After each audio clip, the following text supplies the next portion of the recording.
বউর সাথে জামাই ফ্রি। এতক্ষণ জামাই বাবা জীবনকে বহুত খুঁজছি দেখার জন্য, এখন বউকে রুম থেকে বের করা হয়েছে, জামাই বাবা জীবনও তার পিছে পিছে বের হয়ে গেছে একদম বিনের মতো করে।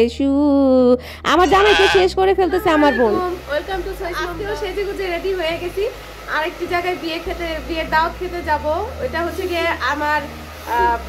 আমার মার চাচার না ছেলের বিয়ে, না নাতির বিয়ে। ও আচ্ছা, হ্যাঁ। তো দেখতে থাকেন, পাশে থাকেন। আমি তো সেজেগুজে রেডি হয়ে গেছি। 12টার মধ্যে আমাদের গরিবের গাড়ি চলে আসবে, তো ভালো থাকেন, 3 চাকার গরিবের গাড়ি দেখতে থাকেন। আমাদের গরিবদের 3 চাকার গাড়ি চলে আসছে। তো অটোওয়ালা ভাইয়ের নাম্বার তো রেখে দিছি, যেখানে যাই তাকে ফোন করি, সে ঝিকঝিক করে আমাদের নিতে চলে আসে। আমরা সবাই রেডি হয়ে নিচে নেমে গেছি, কিন্তু নিচে এসে আটকা পড়ে গেছি, কারণ আমাদের কাছে গেটের চাবি নাই, শুধুমাত্র বড় আপার কাছে আছে। বড় আপা আসলে আমাদেরকে গেট খুলে বের করে দিতে পারবে। যাই হোক, আমরা এখন আমাদের গাড়িতে বসে গেছি। প্রথমে যে বলছিলাম কোথায় দাওয়াত খেতে যাচ্ছি, সেটা পুরাই ভুল ছিল, পরে আমার মার কাছ থেকে জেনে আপনাদেরকে বলছি। আমরা যাচ্ছি আমার আপন নানার আপন মামার আপন মামাতো ভাইয়ের ছেলের বিয়েতে যাচ্ছি। কি বুঝতে কষ্ট হচ্ছে? দাঁড়ান আরেকটু সহজভাবে বলি। আমার আপন নানার মামাতো ভাইয়ের ছেলের বিয়েতে যাচ্ছি, তার মানে কি আমাদের কি হয়? আমাদের কি ভাই হয় না কি হয়? আমাকে একটু কমেন্ট করে জানাবেন। দেখেন এই পিচ্ছি আর আম্মুরে বিশ্বাস পাইতেছে না। তোমার হাতটা একটু নিচা করো, টাইট করে ধরে রাখছে। ওর আম্মুরে বিশ্বাস পাইতেছে না, ও ওর আম্মুর কোলে বসে আছে। দেখেন ওর মা ওরে আপ্রান্ত চেষ্টা করতেছে ভালো করে নিয়ে বসে থাকতে, তারপরে ওর আম্মুরে বিশ্বাস পাইতেছে না। এই যে দেখেন,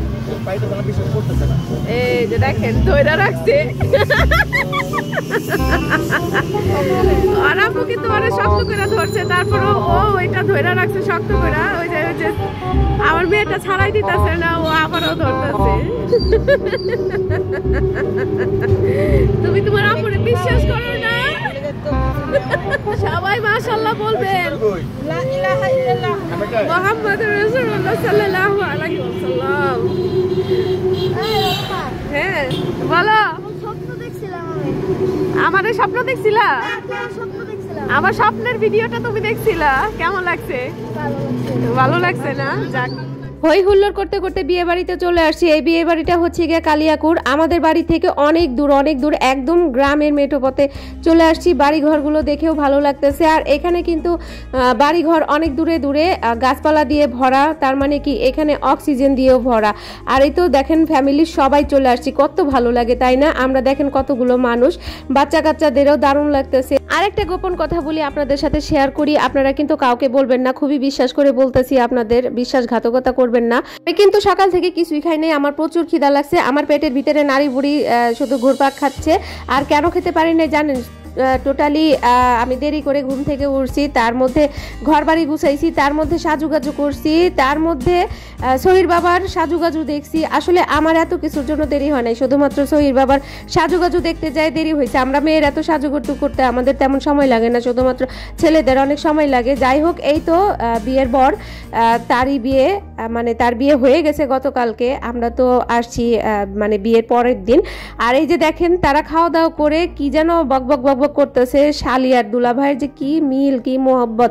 আর এটা হচ্ছে গিয়ে আমার মামাও আসছে আমাদের বাসার কাছে থেকেই। তো মামা জানতো না যে আমরা আসবো, জানলে আমরা একসাথে আসতাম। তো ওই মুরব্বী লোকটা কি যেন লাগে, আসলে আমি ভুলে গেছি, বলতে পারবো না। তো এখানে সবাই অনেক খুশি। আর আমার মা, আমার মেজু খালামুনি, তারা তো অনেক খুশি, কারণ তাদের ছোটবেলাটা এখানে অনেক কাটাইছে।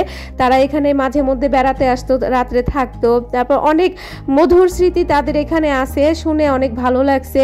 আর আমার ছোট খালামুনি আসে নাই, কারণ আমার খালামুনি অনেক অসুস্থ, এর জন্য আসতে পারে নাই। খালামুনি আসলেও অনেক ভালো লাগতো, আমাদের ফ্যামিলিটা পুরা মানে ভরপুর হয়ে যেত। আমার বোনদের যেহেতু ছোট্ট বেবি আছে, এর জন্য আমরা সবাই একসাথে খেতে পারি না। ওদের বেবি আমাদের কাছে এখন, আর ওরা খাচ্ছে। তো ওদের খেতে খেতে আমরা এখন দেখতে যাব নতুন বউকে। বউকে, কারণ নতুন বউকে এখনো দেখা হয় নাই। মাশাআল্লাহ বউকে অনেক সুন্দর লাগতেছে। নতুন বউদের তো সব সময় সুন্দর লাগে, তাই না? আমার মতো কার কার নতুন বউদের খুব ভালো লাগে। আর এই তো আমাদের বউকে দেখা শেষ, এখন আমরা হুড়হুড় করে বের হয়ে যাচ্ছি, কারণ আমাদের আর একটা জায়গায় যেতে হবে।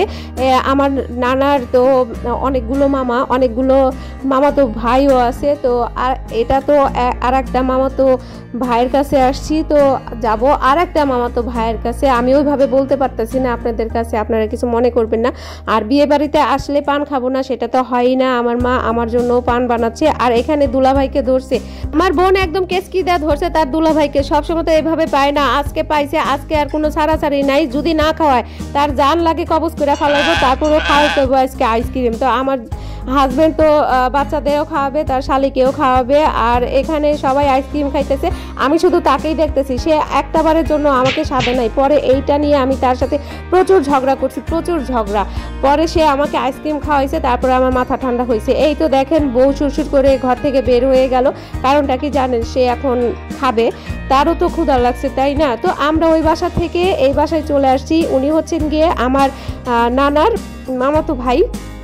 আর এই তো মুরব্বিকে দেখতে পেলেন, সে হচ্ছে গিয়ে আমার নানার আপন মামি। তো ওনাকে দেখে সত্যি অনেক খারাপ লাগছে, আমার নানির কথা মনে পড়ছে। আল্লাহ হাফিজ।